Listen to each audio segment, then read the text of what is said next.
আলহামদুলিল্লাহ ওয়াসসালাতু ওয়াসসালামু আলা রাসূলিল্লাহ ওয়া বা'দ। এখানে কয়েকটি প্রশ্ন রয়েছে। একটি হলো আল্লাহর কি নফস আছে? এ ব্যাপারে সূরা মায়েদার শেষে ঈসা আলাইহিস সালাম বলেছেন যে তা'লামু মা ফি নাফসি ওয়া লা আ'লামু মা ফি নাফসি ইন্নাকা আনতা আল্লামুল গুয়ুব। হে আল্লাহ, আমার নফসে কি আছে এটা আপনি জানেন, আপনার নফসে কি আছে এটা আমি জানি না। যেহেতু আল্লাহ রাব্বুল আলামিন সূরা মায়েদাতে সংবাদ দিয়েছেন ঈসা আলাইহিস সালামের কথাটি, আর ঈসা আলাইহিস সালাম আল্লাহর জন্য এই সিফাতটি ব্যবহার করেছেন, কাজে আল্লাহর নফস আছে আমরা বিশ্বাস করি। তবে এখানে সাদৃশ্য করা যাবে না। মানুষের যেমন মিলে না, মানুষের অন্যান্য প্রাণী যেমন মিলে না, আল্লাহর নফস আল্লাহর সাথে যেভাবে হওয়া সামঞ্জস্যশীল সেভাবেই আছে। দ্বিতীয় প্রশ্ন হলো ইমাম জাহাঙ্গীর কিতাবুল আরশে লেখা আছে আল্লাহর দুই ডান হাতের এক হাত দিয়ে আল্লাহ তার নিয়ামত বর্ষণ করে এবং আরেক হাত দিয়ে মিজান ধরে রেখেছে। বক্তব্যটা কি সঠিক? এই বক্তব্যটা আমার যাচাই করা নেই। আরেকটা প্রশ্ন। আসসালামু আলাইকুম সাহেব। প্রশ্ন, আমাকে একজন প্রশ্ন করলেন, গ্রামের সাধারণ মানুষরা সাধারণত সেই এলাকার আলেম নির্ভর, তারা কিভাবে হক বুঝবে? তারা আলো বা যা বলে, তারা আলেমরা যা বলে,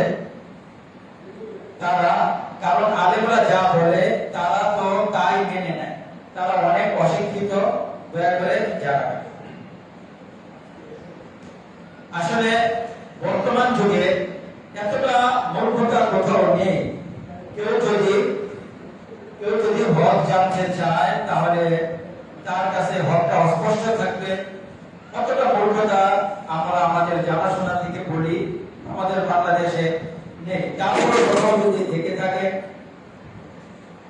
সেখানে যে আলেমকে জিজ্ঞেস করবে, সেই আলেম হলো তার কথা জিম্মাদার।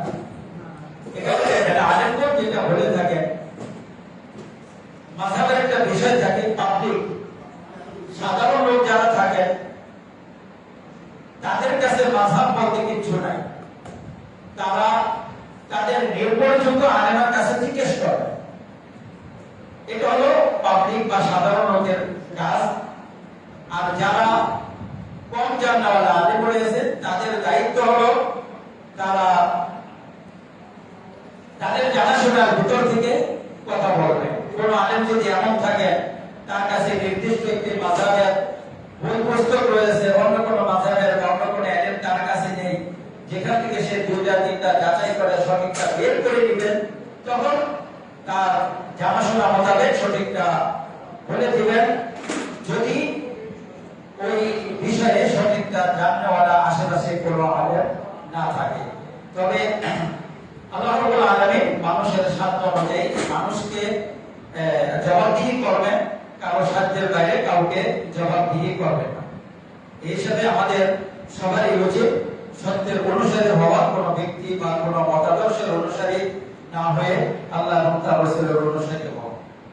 আরেকটি প্রশ্ন হলো, কোন মহিলা রমজানে 6টি বা 5টি রোজা রাখতে পারল না, কিন্তু সেই মহিলা ঈদের পরের দিন মারা গেল, এখন তার থেকে তার আত্মীয় কেউ উক্ত রোজাগুলো কাজা করবে নাকি করতে হবে না? যেহেতু সে রমজানের পরে 5-6 দিন হায়াত পান নাই, দয়া করে একটু বুঝিয়ে বলবেন।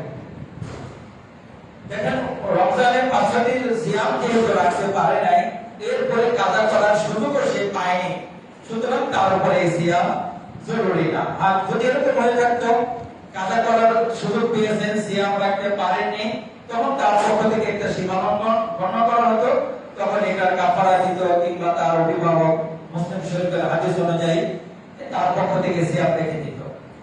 আরেকটি প্রশ্ন হলো, বান্দা ভালো মন্দ যা করে এতে আল্লাহর কোনো হাত নেই, বান্দা করে বলে ফেরেশতা তা লিপিবদ্ধ করে, বিষয়টা স্পষ্ট করে বলবেন। দেখেন, বিষয়টা তাকদীরের সম্পর্কিত। তাকদীরের বিষয়টা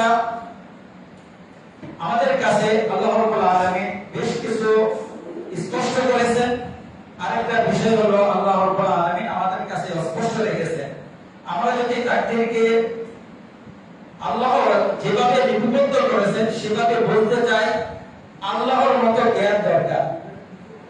এজন্য আমরা তাকদীর সম্পর্কে আল্লাহর জ্ঞানের অধিকারী হতে পারবো না। যতটুকু আল্লাহ জানিয়েছেন ততটুকু জানবো, বাকিটা আল্লাহর উপরে সুপর্দ করে দিব। তাকদীরের গত জমাতে বলেছিলাম বেশ কিছু স্তর রয়েছে।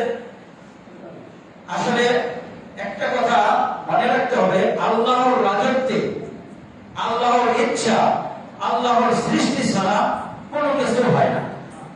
এরকম নয় যে আল্লাহর রাজত্বে আল্লাহ চাইনি হয়ে গেছে। এই কথাটি কারো বলতে অসুবিধা হওয়ার কারণে দুইটা গ্রুপ হয়ে গেছে, একটা জাবারিয়া আর একটা কাদারিয়া। তো যাই হোক, দুইটার মাঝামাঝি হলো সত্য যে আল্লাহ রাব্বুল আলামিন আমাদের তাকদীরে যা লিপিবদ্ধ করেছেন সেটা আমরা করতে বাধ্য। বাকি এর ভিতরে আমরা একটা স্বাধীনতা অনুভব করি, চাইলে করতে পারি, না চাইলে না করি। এর ভিত্তিতে আল্লাহ রাব্বুল আলামিন আমাদেরকে আদেশ করেছেন, আল্লাহ রাব্বুল আলামিন আমাদেরকে নিষেধ করেছেন। আল্লাহ যে আমাদের সামর্থ্য দিয়েছেন, আদেশ করেছেন, নিষেধ করেছেন, তার ভিত্তিতে আমাদেরকে প্রশ্ন করবেন। ওই তাকদীরে কি লেখা আছে না আছে ওটার ভিত্তিতে আমাদের প্রশ্ন করবেন না, আর ওটা আমাদের দেখার বিষয় না। যেখানে কোনো কিছু ঘটে যায় সেখানে তাকদীর স্পষ্ট হয়ে যায়। সামনের ব্যাপারে আমরা তাকদীর জানি না, সামনের ব্যাপারে আল্লাহর আদেশ হলো ভালোটার দিকে এগিয়ে যাও, খারাপটা থেকে বিরত থাকো। কোন খারাপ কর্ম সংঘটিত হলে সাথে সাথে আদম আলাইহিস সালামের মতো আমরা তওবা করে নিব। এখানে আমরা যা করি এটা আগে থেকে লিপিবদ্ধ আছে, আবার করার পরও ফেরেশতারা লিপিবদ্ধ করে। আর আগে থেকে লিপিবদ্ধ আছে কি দেখেন, গত এর আগের মাসে আমি বলেছিলাম তাকদীরের কতগুলো স্টেপ আছে। একটা হলো লবণ আদর, এরপরে আদম আলাইহিস সালামকে সৃষ্টি করার পরে আরেকটা তাকদীরের প্রসঙ্গ, যেখানে সব রূহ জমা করে জান্নাতি জাহান্নামীদেরকে আলাদা করেছেন। আরেকটা তাকদীর হলো আমাদের জন্ম মানে জীবনব্যাপী, যেটা আমরা মায়ের পেটে থাকতে আল্লাহ রাব্বুল আলামিন লিখে দেন। আরেকটা তাকদীর হলো বাৎসরিক, যেটা প্রতি বছর লাইলাতুল কদরে আল্লাহ রাব্বুল আলামিন ফেরেশতাদের হাতে দিয়ে দেন। এটা ফেরেশতারা জানে। আবার কিছু কিছু ফেরেশতা আমাদের ওই যে মায়ের পেটে থাকাকালীন যেটা লিখে দেন এটাও জানে। আবার কিছু তাকদীর আছে প্রতিদিনকার হয়, কুল্লা ইয়াউমিন হুয়া ফি শান, প্রতিদিন আল্লাহ রাব্বুল আলামিন কাউকে উপরে ওঠান, কাউকে নিচে নামান। তো বাৎসরিকটা ফেরেশতারা জানে। আবার ওই কিছু কিছু ফেরেশতা ওই যে জন্মের পরে যেটা লিখে দেওয়া হয় সেটা জানে, কিন্তু লাউহে মাহফুজে কি আছে সেটা আল্লাহ ছাড়া কেউ জানে। এই তাকদীরগুলোর ভিতরে আল্লাহ রাব্বুল আলামিন লিখে রেখেছেন, ভালো করলে হায়াত বাড়বে, খারাপ করলে হায়াত কমবে। এজন্য ফেরেশতারা আমাদেরকে ভালোর দিকে উদ্বুদ্ধ করেন, আর শয়তান আমাদেরকে খারাপের দিকে উদ্বুদ্ধ করতে চায়। আবার আল্লাহ রাব্বুল আলামিন এই আমলগুলো ফেরেশতারা ওই তাদের খাতায় লিখেন, আর আল্লাহ রাব্বুল আলামিন ওই ফেরেশতাদের খাতা থেকে এগুলো মিটিয়ে দেন যখন বান্দা তওবা করে। কিন্তু লাউহে মাহফুজে যেটা রয়েছে সেটাতে কোনো পরিবর্তন হয় না, কারণ ওখানে চূড়ান্তটা লেখা যে আমার বান্দা ওখানে পাপ করবে, পাপ করার পরে এটা তওবা করবে, পাপ মুছে দিব। এগুলো বিস্তারিত লাউহে মাহফুজে লেখা আছে, ওখানে কোনো হেরফের হয় না।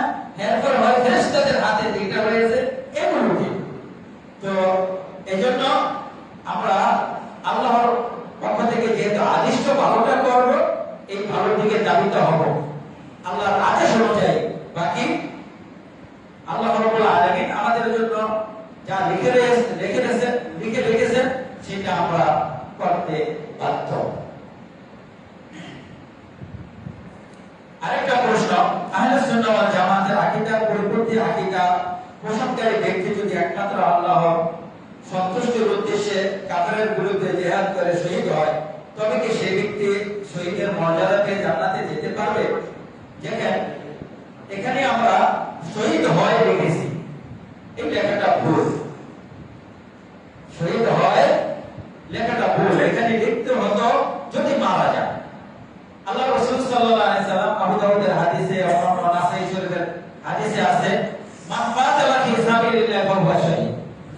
আল্লাহর রাস্তায় যে জিহাদ করবে সে শহীদ, কিন্তু নির্দিষ্টভাবে আমরা কাউকে শহীদ করতে পারি না।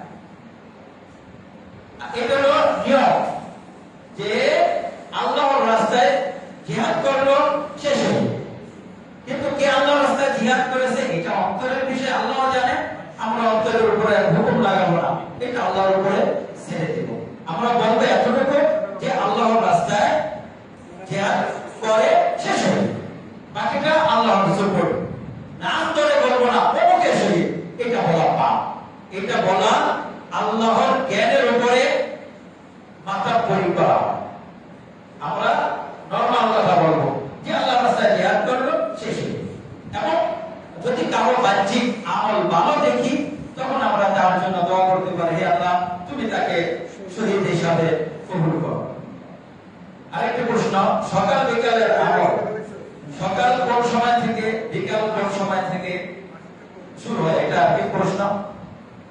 সকাল বিকালের আমল বলতে বোঝায় সকাল হলো ফজরের পরে আর বিকাল বলতে আসরের পরে।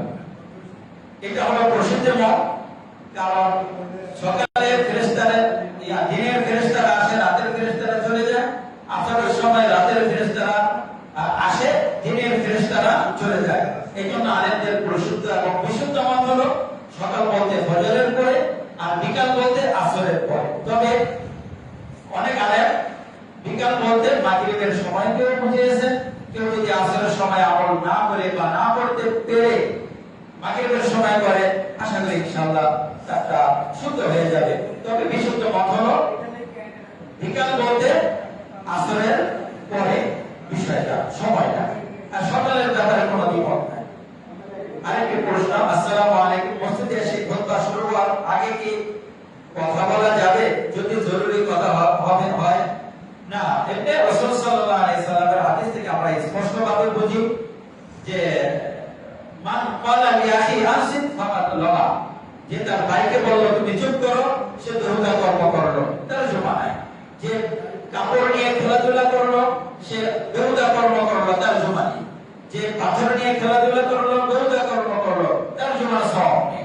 আল্লাহ রাসূল সাল্লাল্লাহু আলাইহি সাল্লাম যেহেতু এভাবে স্পষ্ট করে বলেছেন যে তার ভাইকে বলল আনসিত, আর চুপ করতে কখন বলা হয়? কাউকে যখন কথা বলতে দেখে তখনই এটা বলতে হয়। আল্লাহ রাসূল যেহেতু সরাসরি এখানে চুপ করতে বলেছেন এবং মানে চুপ করলে বহুদা কর্ম বলে অভিহিত করেছেন, কাজেই আমরা এমন কোনো প্রয়োজন দেখি না খতিব সারা অন্য কেউ কোনো কথা বলে সেটা বৈধতা থাকে। যাই হোক, আপনি আপনার মতো চুপ করে থাকবেন, খুতবা শুনবেন, এতেই কল্যাণ।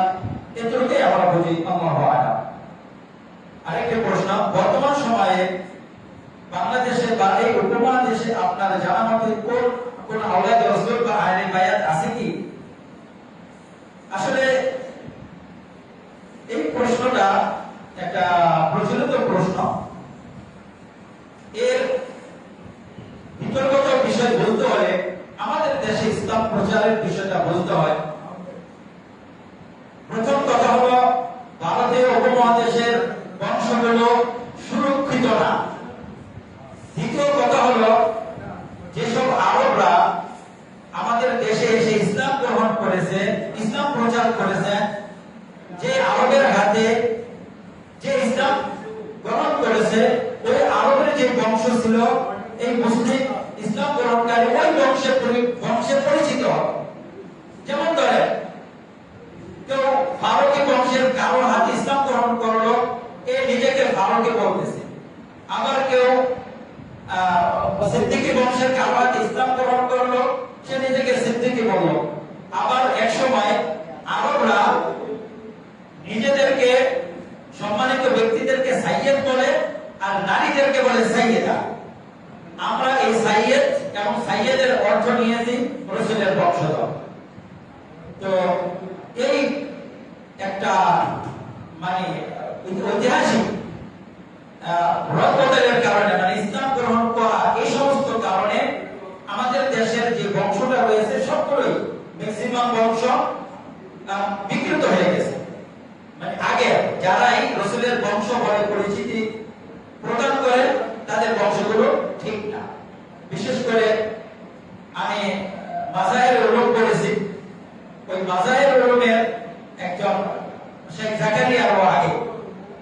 শাহেখ ছিলেন আসাদুল্লাহ সাহেব, উনি হলেন থানবী সাহেবের ওনার খলিফা, খুব বড় ব্যক্তি ছিলেন।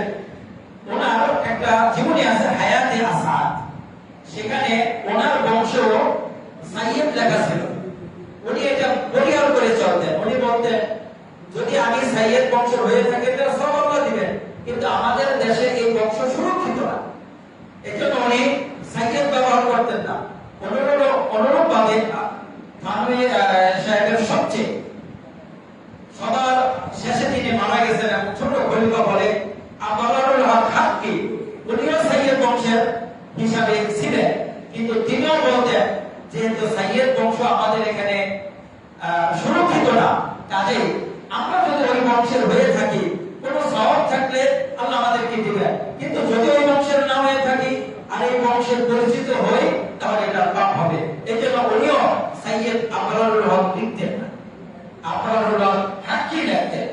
তো ওনাদের ভিতরেও অনেকে এই পৈতৃক সূত্রে বংশ পেয়ে থাকলেও পরিহার করেছেন।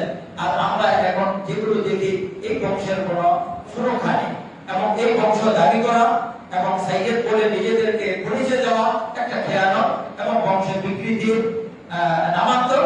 এই জন্য আমরা এগুলো পরিহার করে চলব। এখানে দ্বিতীয় প্রশ্ন ছিল দেশে বা বিদেশে আপনার সাথে কোন আওলাদে রাসূলের সাক্ষাৎ হয়েছিল কি, এ ব্যাপারে আপনার বিস্তারিত নির্দেশনা কাম্য। আসলে আমরা কখনো আওলাদে রাসূল তালাশ করি নাই, আর আওলাদে রাসূলের সাথে আমাদের ইসলামের কোন হেদায়েত সম্পৃক্ত না, বরং আমরা লক্ষ্য করেছি রাসূল সাল্লাল্লাহু আলাইহি সাল্লামের বংশের পরে অনেকেই হেদায়েতের উপরে ছিল, আবার অনেকের বিচ্যুতি ঘটেছে। যাদের বিচ্যুতি ঘটেছে তাদের মাপকাঠি আল্লাহ রাব্বুল আলামিনের কাছে কোরআন হাদিস মোতাবেক হবে, আর যারা সঠিক পথে ছিলেন তারা আল্লাহ রাব্বুল আলামিনের কাছে কোরআন হাদিস মোতাবেক সওয়াব পাবেন, বিনিময় পাবেন। আমাদের এটা কখনো একসময় একটা এরকম আকাঙ্ক্ষা ছিল, কিন্তু পরবর্তীতে যখন এর হাকিকত জানলাম এর থেকে মুখ ফিরিয়ে নিয়েছি। এটা কখনো তালাশ করি নাই, না আরবে না বাংলাদেশে। আর তালাশ করলে তো পরিচয় দিলেও আমরা সেদিকে তেমন একটা পদক্ষেপ করি নাই, কারণ মানুষের মূল্যায়ন হবে এর মাধ্যমে, মানুষের মূল্যায়ন হয় তাকওয়ার মাধ্যমে। আরেকটি প্রশ্ন, তাকদীর সম্পর্কে বুঝিয়ে বলেন, এটি কত প্রকার ও কি কি? জান্নাতে আল্লাহকে কি সম্পূর্ণ দেখতে পারা যাবে? হ্যাঁ, দেখেন, তাকদীরকে বোঝানোর জন্য আরেকবার বিভিন্ন ভাবে বুঝিয়েছেন। তাকদীরের বিভিন্ন স্তর বলেছেন এবং তাকদীরের চারটা মার্তাবা বলেছেন। একটা হলো আল্লাহর ইলম, আল্লাহ সব কিছু জানেন। এরপরে আল্লাহ ওটা লিখেছেন, এরপরে আল্লাহ ওটা চান, যেটাকে বলে ইরাদা। এরপরে আল্লাহ রাব্বুল আলামিন ওটা সৃষ্টি করে। এটা হলো মারাতেব, চারটা মারাতেব, চারটা স্তর। এই চারটা স্তর পার করে দুনিয়াতে যা কিছু ঘটতেছে ঘটবে এই চারটি স্তরের ভিতরে। ওইটা আল্লাহ জানেন, ওইটা আল্লাহ লিখে রেখেছেন, ওইটা আল্লাহ চেয়েছেন, ওইটা আল্লাহ রাব্বুল আলামিন সৃষ্টি করেছেন। এগুলো হলো তাকদীরের স্তর। বাকি কে ভালো করলো, কে মন্দ করলো, কেন করলো, এই হাকিকত আখিরাতে স্পষ্ট হবে। আল্লাহ রাব্বুল আলামিন ওই বিষয়টা বর্তমান দুনিয়াতে আমাদের উপরে একটা পর্দা রেখে দিয়ে আমাদেরকে আদেশ করেছেন, নিষেধ করেছেন। আমরা আদেশ এবং নিষেধের উপরে চলার চেষ্টা করব। আরেকটা প্রশ্ন, গাজওয়াতুল হিন্দ হয়ে গেছে নাকি ভবিষ্যতে হবে? সম্মানিত উপস্থিতি, গাজওয়াতুল হিন্দ আসলে পরিভাষাটা অতটা বিশুদ্ধ না, যে যতটা বিশুদ্ধ হলে আমরা গ্রহণ করতে পারি। দ্বিতীয় কথা হলো গাজওয়াতুল হিন্দ যদি অনেকে বলেছেন এখনো হয়নি, কিন্তু আমি আমার পড়াশোনা থেকে বলবো যে এটা হয়ে গেছে। তার কারণ হলো বর্তমান হিন্দুস্তানে বা বাংলাদেশে যেই ধরনের মুসলিম রয়েছে, এই ধরনের মুসলিমের মাধ্যমে এরকম কোন জিহাদ হওয়ার সম্ভাবনা দেখি না, যেই জিহাদ আল্লাহ রাব্বুল আলামিনের কাছে গ্রহণযোগ্য হতে পারে। কারণ এদের অধিকাংশ আকীদা জানে না, এদের অধিকাংশের ঈমান বিশুদ্ধ নাই, এদের নেতৃত্বে যারা আছে তারা জাহেলিয়াতে পরিপূর্ণ। সুতরাং এই পরিবেশে, এই নেতৃত্বে এবং এই জনসাধারণের কাছ থেকে আল্লাহকে সন্তুষ্টকারী একটা জিহাদ তৈরি হবে, এটা কল্পনা করতে পারি না। তো যাই হোক, এরপরে আল্লাহ তাআলা ভালো জানেন। এটার সাথে আমাদের কোনো সম্পর্ক নাই। কারণ জাতীয়তার হিত জানলেও সমস্যা নেই, না জানলেও সমস্যা নেই। আপনার সাথে কোরআন হাদিস আছে, আপনি কোরআন হাদিসের উপর আমল করে যান। এরপরে মাহদী আলাইহির রহমত যখন আসবেন, আপনি মাহদী আলাইহির রহমার সাথে হবেন যদি আপনার ঈমান আমল এরকম থাকে। ঈসা আলাইহিস সালামের সঙ্গী হবেন যদি আল্লাহ রাব্বুল আলামিনের তৌফিক ঠিক থাকে। আর ওগুলো তালাশ করার আমাদের কোনো প্রয়োজন নাই। আমরা সঠিক পথের উপরে থাকবো, থাকার চেষ্টা করব। যখন পরিস্থিতি সামনে আসবে, আমাদের সঠিক আইন, সঠিক সিদ্ধান্ত নিতে পরিস্থিতির সামনে সহায়তা করবে ইনশাআল্লাহ। আরেকটা প্রশ্ন হলো, সন্তান জন্মের 7 দিনের কাজগুলো কি কি? সম্মানিত উপস্থিতি, সন্তান জন্মের 7 দিনের ভিতরে একটা গুরুত্বপূর্ণ আমল হলো আকিকা করা। এটা হলো গুরুত্বপূর্ণ আমল। এরপরে চুল ফেলে ওই চুলের ওজন অনুযায়ী রূপা সৎকার করা। তারপরে তার নাম রাখা, নাম 7 দিনে রাখতে পারেন, বা যেদিন জন্মগ্রহণ করেছে সেদিনও রাখতে পারেন। আমার নাম একটা ভুল রাখছেন, সেটা পরিবর্তনও করে দিতে পারেন। এখানে গুরুত্বপূর্ণ কাজ হলো আকিকা করা এবং তার চুল ফেলে দিয়ে ওইটার পরিমাণ সৎকার করা। আরেকটি প্রশ্ন হলো, অনেক মসজিদে অনেক সময় তৃতীয় অথবা চতুর্থ রাকাতে সূরা ফাতিহা অর্ধেক শেষ করার আগে ইমাম সাহেব রুকুতে চলে যান। সেই ক্ষেত্রে যদি আমি সূরা ফাতিহা শেষ করে রুকুতে যাই, তাহলে ততক্ষণে ইমাম সাহেব রুকু শেষ করে দাঁড়িয়ে যাবেন। এই অবস্থায় আমাদের করণীয় কি হবে? দেখেন, সূরা ফাতিহা পড়া না পড়া নিয়ে একটা বিস্তর মতভেদ রয়েছে। যদিও আমরা বলি সূরা ফাতিহা প্রথম এটাই ঠিক, তারপরও এখানে আরেকটা মত রয়েছে সূরা ফাতিহা না পড়ার।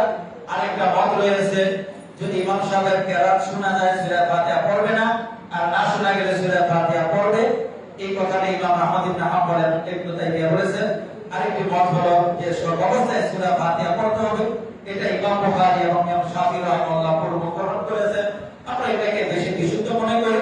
তবে এর সাথে শর্ত সাপেক্ষ হলো, যদি সূরা ফাতিহা পড়ার সময় পাই, যদি সময় না পাই তাহলে সূরা ফাতিহা পড়তে হবে। এটা ইমামের তাড়াতাড়ি করার কারণে হোক, কিংবা আপনি পড়ে আসেন, এসে দেখছেন ইমাম সাহেব রুকুতে চলে গেছে, আপনি যদি ইমাম সাহেবকে রুকুতে পান, তাহলে আপনার থেকে সূরা ফাতিহা পড়া প্রয়োজন হবে না ইনশাআল্লাহ। আল্লাহু আ'লাম। আরেকটি হলো, রুকু থেকে দাঁড়িয়ে সিজদা যাওয়ার সময় হাঁটু নাকি হাত আগে হবে? সম্মানিত উপস্থিতি, যেহেতু আপনি দুটোটা মতেই জানেন, দুটোটা মতের ব্যাপারে কথা রয়েছে, আপনি যেটা ভালো মনে করেন সেটার উপরেই আপনি আমল করেন। তবে আমার কাছে বিশুদ্ধ হলো, আল্লাহ রাব্বুল আলামিন কোরআনুল কারীমে বলেছেন, ওয়া ইয়াখিরুনা লিল আযকানি সুজদা, খুরুন, সিজদায় ঝুঁকে যাওয়া। এই সিজদায় ঝুঁকে যাওয়াটা হলো একেবারে সিজদা থেকে ডাইরেক্ট হাত জমিনে রাখা, ওইটার সাথে এই অবস্থার সাথে বেশি মিল। আরেকটা হলো, আল্লাহ রাসূল সাল্লাল্লাহু আলাইহি সাল্লাম বলেছেন, উটের মতো তোমরা বসো না। আমরা দেখি উটে আগে হাঁটু গেড়ে তারপরে বসে। আমরা যদি আগে হাঁটু রাখি, তাহলে উটের সাথে একটা সামঞ্জস্য হয়ে যায়। তারপরও এখানে আলেমদের তৃতীয় কথা বলেছে, আপনার যদি সেটা বেশি যৌক্তিক মনে হয় সেটার উপর আমল করতে পারেন। আমাদের কাছে বেশি বিশুদ্ধ হলো রুকু থেকে কি বলে দাঁড়ানো থেকে সরাসরি সিজদায় চলে যাওয়া, যেটাকে বলে খুরু। সরাসরি সিজদায় চলে যাওয়া আর সিজদাতে রাখা, যেটাকে বলে খুরু। ওয়া ইয়াখিরুনা লিল আযকানি সুজদা। আরেকটি প্রশ্ন হলো, নামাজ শেষে একাকী কি হাত তুলে মুনাজাত করা যাবে? যেহেতু সম্মানিত বেদাত মুনাজাত, সম্মানিত উপস্থিতি, নামাজ শেষে হাত তুলে মুনাজাত করার ব্যবস্থা পরিত্যাগ করাই উত্তম। যদিও অনেকে বলেন আপনার মনে চাইলে হাত তুলে আবার মুনাজাত করবেন, কিন্তু করার কোনো প্রয়োজন নাই। সালাতে 7টা জায়গা ছিল, সেখানে আপনি দোয়া করতে পারবেন। মুনাজাতের পরে সালাম ফিরানোর পরে আজকার করে রয়েছে কিছু দোয়া, এর ভিতরে আছে, আপনি সেই আজকার সেই দোয়াগুলো পড়েন। আমরা আগে পরামর্শ দিব হাত না তুলে হাত তুলে দোয়া না করার জন্য। তারপরে যদি আপনি একাকী করতে চান সেটা আপনার বিষয়, অনেক আলেম আপনাকে বলবে যে আপনি ঠিক করেছেন, কিন্তু আমরা এর কোনো প্রয়োজন দেখি না। সম্মানিত উপস্থিতি, আরেকটা প্রশ্ন হলো, ইলেকশনে ভোট দেওয়ার বিষয়ে হুকুম কি? আমরা জানি দ্বিতীয় জন খারাপের মধ্যে যে ভালো থাকে তাকে সিলেকশন করা হাদিস কোরআনের শিক্ষা রাজনীতি করে যায়। সম্মানিত প্রশ্নকারী, আমাদের দেশে ভোটের যে ভালো মন্দ আপনি যে সিলেক্ট করলেন, এটা ভালো মন্দ কি? আপনি যাকে ভালো মন্দ হিসাবে নির্বাচন করেছেন, আমরা তো তাকে ভালো সবচেয়ে খারাপটা বলতে পারি। আপনি আগে ভালো মন্দ কোন মাপকাঠিতে নির্ধারণ করলেন সেটাকে বলে। একজনে মদ বিক্রি করে, আরেকজনেও মদ বিক্রি করে দুধ বলে, কে খারাপ? একজনে মদ বিক্রি করতেছে, আরেকজনে মদে বিক্রি করে দুধ বলে। তাহলে আপনি যে দুধ বলে বিক্রি করতেছে, আপনি বলতেছেন এটা মদের ভালো, আপনার তো বিপদ করেছে, আপনি বিপদগ্রস্ত। দেখেন, আমাদের দেশে যারা ইসলামী রাজনীতি করে তারা ইসলাম জানে না।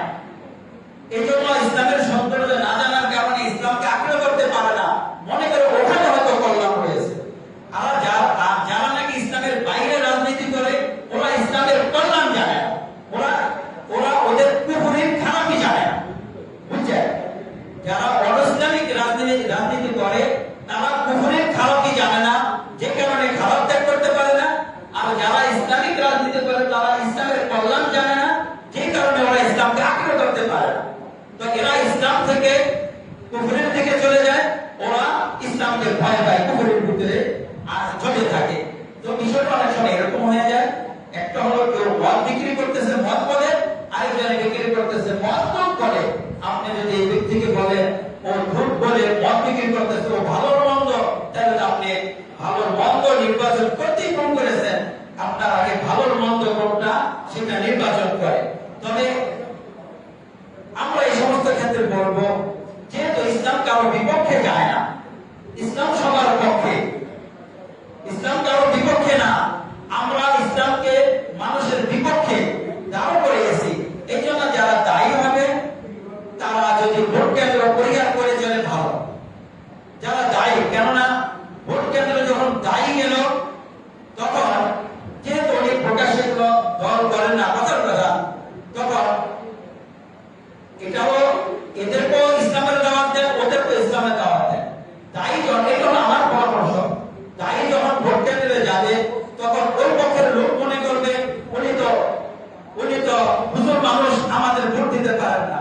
আবার যারা ইসলামিক রাজনীতি করে ওরা বলবে উনি তো আমাদের ভুল করে আছেন, উনি আমাদের ভোট দিতে পারেন না, উনি ভোট দিয়েছেন ওখানেই ভোট দিয়েছেন।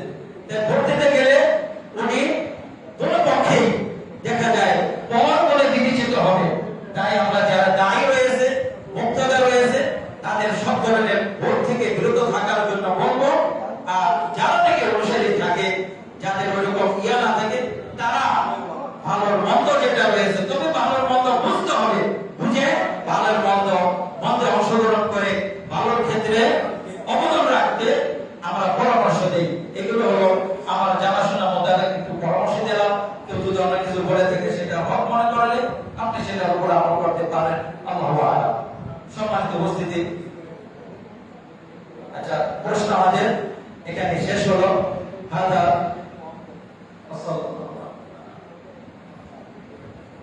এখানে আরেকটা প্রশ্ন, জুমার দিন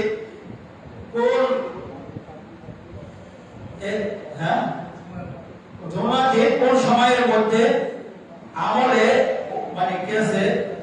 ওট কোরবানির সওয়াব পাওয়া যায়? জুমার মধ্যে কোন সময়ের মধ্যে আসলে ওট কোরবানির সওয়াব পাওয়া যায়? আসলে এটারও বেশ কথা হয়েছে। এটার সময়টা আলেমগণ এভাবে নির্ধারণ করেছে, সেটা ফজরের পর থেকে।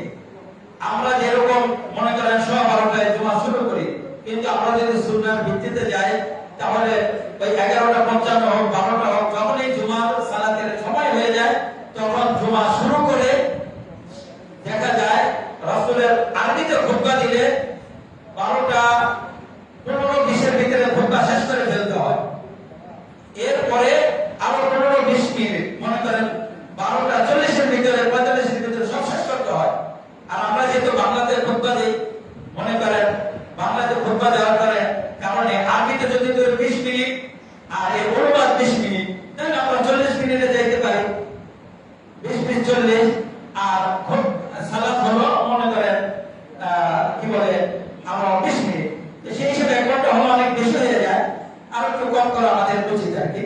তো যেহেতু এই সময়ে খুতবা শুরু, ইমাম সাহেব খুতবা শুরু করে ফেরেশতাগণ তাদের আমলনামার খাতা লিখতে বসে যান, এজন্য একবারে ফজরের শুরু প্রকাশ হওয়ার পরে একবারে জোহরের সময়গুলোকে এই 5-6টা ভাগে ভাগ করে প্রথমে যে আসবে সে গরু কোরবানির সওয়াব পাবে, এরপরে আস্তে আস্তে সওয়াব পাবে। আল্লাহু আ'লাম। হাদা ওয়া সাল্লাল্লাহু তাআলা